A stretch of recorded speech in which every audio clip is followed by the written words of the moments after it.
जब फावड़े से कटकर हुई नाग की मौत और फिर 3 घंटे के बाद उसकी नागिन ने जो किया उसे आज तक कोई भुला नहीं पाया। दोस्तों कहते हैं नाग नागिन का जोड़ा अगर कहीं भी दिख जाए तो उसे मारना तो दूर छूना भी नहीं चाहिए, क्योंकि कहते हैं कि नागिन अपने मरे हुए नाग की आंखों में देखकर ये पता लगा लेती है कि उसके नाग को उससे जुदा करने वाला कौन है। और जब तक नागिन अपना बदला पूरा ना कर ले वो चैन से नहीं रहती। और ऐसा ही कुछ हुआ छत्तीसगढ़ के एक छोटे से गांव कमरिया में, जहां पर सत्य प्रकाश नाम के एक व्यक्ति से नाग की मौत हो गई। और फिर जो उसके साथ हुआ वो देखकर आप भी कांपने लगेंगे। नमस्कार दोस्तों, स्वागत है आप सभी का एक बार फिर से। दोस्तों सच्ची श्रद्धा से कमेंट्स में जरूर लिखे हर हर महादेव। दोस्तों छत्तीसगढ़ में कमरिया नाम का एक छोटा सा गाँव है, जहां पर एक नागिन ने अपने नाग की मौत पर ऐसा कारनामा किया जिसे देखकर हर किसी के पसीने छूट गए। दरअसल इस गांव में खेत ही खेत है, जिसमें वहां के स्थानीय लोग खेती बाड़ी करके अपना पालन पोषण करते थे। दोस्तों एक दिन नाग नागिन का जोड़ा उस गांव में भ्रमण करते हुए वहां के खेतों में पहुंच गया। 3 दिन तक वो जोड़ा खेत के चक्कर लगाता रहा। कई लोगों ने तो उन्हें देखा भी और उनके मन में इनका डर भी बैठ गया। ऐसे में कुछ लोगों को खेत में जाने से डर लगने लगा, लेकिन 3 दिन बीत जाने के बाद लोगों को वो नाग नागिन का जोड़ा खेत में नजर नहीं आया और फिर से बिना डरे वो अपने काम में जुट गए। एक दिन भरी दोपहरी में सत्य प्रकाश अपने खेत में फावड़े से काम कर रहा था। वहीं वो नाग नागिन एक दूसरे से बिछड़ गए और नाग अकेले नागिन को ढूंढने लगा। नागिन को ढूंढते ढूंढते नाग उसी जगह पहुंच गया जहां खेत में सत्य प्रकाश फावड़े से काम कर रहा था। और अचानक से उसके फावड़े के नीचे नाग का सिर आकर कट गया।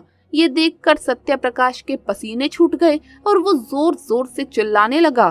तभी खेत में काम करने वाले सभी लोग वहां पर इकट्ठा हो गए। सत्य प्रकाश ने घबराते हुए बताया, मैं अपना काम कर रहा था और अचानक से एक नाग मेरे फावड़े के नीचे आ गया और उसका सर कट गया।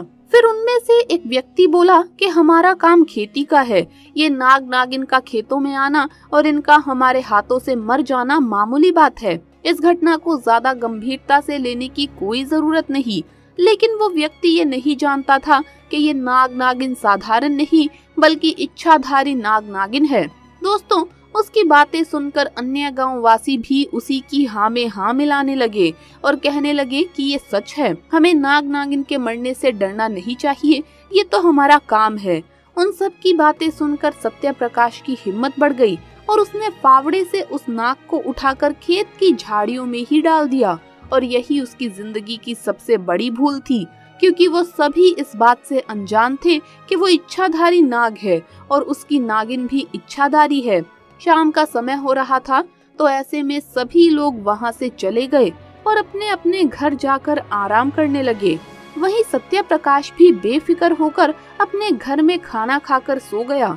लेकिन वो नागिन शांत कहाँ रहने वाली थी और अपने नाग की मौत का बदला लेने के लिए उसी दिन उसकी मौत के 3 घंटे बाद वो नागिन उनके गांव में गई और सत्य प्रकाश के घर को ढूंढते हुए गांव वासियों के घर में घुसकर लोगों को डसने लगी। उस नागिन ने जैसे ही 2 घरों में लोगों को डसा तो पूरे गांव में हड़कंप मच गया। सभी लोग चिल्लाते हुए गांव के बाहर एकत्रित हो गए। फिर वो नागिन गांव के महादेव मंदिर में चोटी पर जाकर बैठ गई और देखते ही देखते उसने एक विशाल रूप धारण कर लिया। वो देखने में बहुत ही भयानक और डरावनी हो गई। उसका ऐसा रूप देखकर वहां मौजूद लोगों के पसीने छूट गए। उसे शांत करने के लिए मंदिर के पुजारी ने मंत्रों का उच्चारण जोर जोर से करना शुरू कर दिया। कुछ ही देर में वो नागिन अपने साधारण रूप में परिवर्तित हो गई और मंदिर से उतरकर दूर जाने लगी। वो पूरी तरह से शांत होकर अपने रास्ते चली गई। फिर पुजारी को सत्य प्रकाश ने अपने साथ घटी घटना के बारे में बताया, क्योंकि सत्य प्रकाश को संदेह था कि शायद ये सब उसी वजह से हो रहा है। पुजारी ने सत्य प्रकाश से कहा कि तुमने उस नाग को अनजाने में मारा है, लेकिन उसे झाड़ियों में फेंक देने की भूल ही अब तुम्हारी जान की दुश्मन बन बैठी है। पुजारी ने सत्य प्रकाश को कुछ मंत्रों का एक ताबीज बना कर दिया और कहा, मैं बस तुम्हारी रक्षा कर सकता हूँ, लेकिन तुम्हारे कर्म को मिटाया नहीं जा सकता। वो इच्छाधारी नागिन है जो आज नहीं तो कल अपने नाग की मौत का बदला जरूर लेगी, लेकिन ये तावीज उसे तुम्हारे पास पहुँचने नहीं देगा। दोस्तों, अब सत्य प्रकाश की उम्र 73 साल की है, लेकिन वो तावीज को हमेशा अपने पास रखते हैं, इसीलिए वो आज तक उस नागिन से सुरक्षित है। दोस्तों, हमें कभी भी बेवजह किसी भी जीव को कोई हानि नहीं पहुंचानी चाहिए, लेकिन अगर गलती से ऐसा कुछ हो गया हो तो ऐसे में विधिवत उसका अंतिम संस्कार जरूर करें। सत्य प्रकाश ने नाग का अंतिम संस्कार ना करके उसे झाड़ियों में फेंक देने की जो भूल की, वो गलती उसकी जिंदगी की सबसे बड़ी गलती थी। दोस्तों, इसी बात पर सच्ची श्रद्धा से कमेंट्स में जरूर लिखे हर हर महादेव। क्या हुआ जब पुलिस वालों ने बीच सड़क पर मारा नाग को और फिर नागिन ने जो किया उसे देख आप भी कांपने लगेंगे।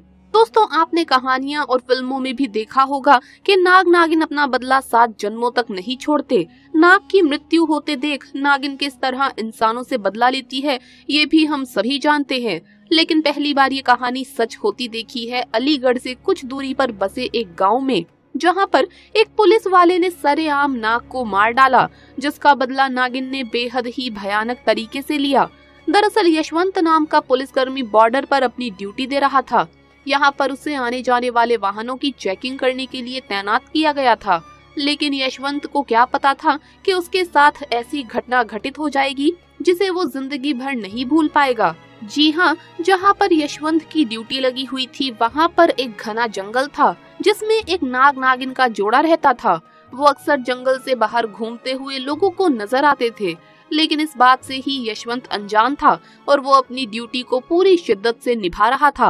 अचानक से नाग एक अन्य पुलिस वाले के जूते पर चढ़ गया। उस पुलिस वाले ने डरकर अपने पैर तेजी से झटकाए और वो नाग यशवंत के सीने पर जा गिरा। इसके बाद यशवंत ने आनन फानन में उस नाग को नीचे गिरा दिया और पुलिस के डंडे से उसे बेधड़क तब तक मारता रहा जब तक उस नाग ने दम नहीं तोड़ दिया। नागिन दूर से ये दृश्य देखकर भागकर वहां से आई और अपना विशाल रूप धारण कर बीच सड़क फन फैलाकर बैठ गई। इतने में कोई भागता नागिन ने एक एक करके सभी पुलिसकर्मियों को अपना शिकार बना लिया।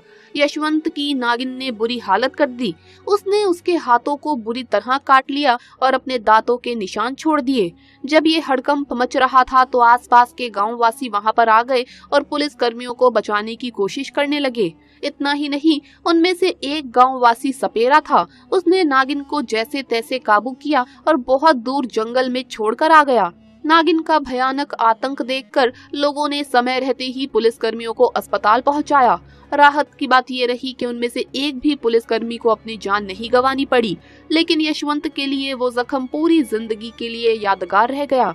यशवंत बताते हैं कि आज भी वो नागिन उनके सपने में आती है और उन्हें काटने का वैसा ही दर्द महसूस कराती है। यशवंत का मानना है कि शायद ये नागिन अपने नाग का बदला लेने के लिए ऐसा कर रही थी। अभी भी उसका मकसद पूरा नहीं हुआ है। इस हादसे से डरकर अब यशवंत ने पुलिस नौकरी से इस्तीफा दे दिया है और वो वहाँ से कहीं दूर चले गए। दोस्तों, सच्ची श्रद्धा से कमेंट्स में जरूर लिखिए हर हर महादेव। वीडियो अगर अच्छा लगा हो तो इसे लाइक करें, अपने दोस्तों के साथ शेयर करें और हमें सब्सक्राइब करना ना भूले। जल्द मुलाकात होगी अगली वीडियो में। हर हर महादेव, जय महाकाल।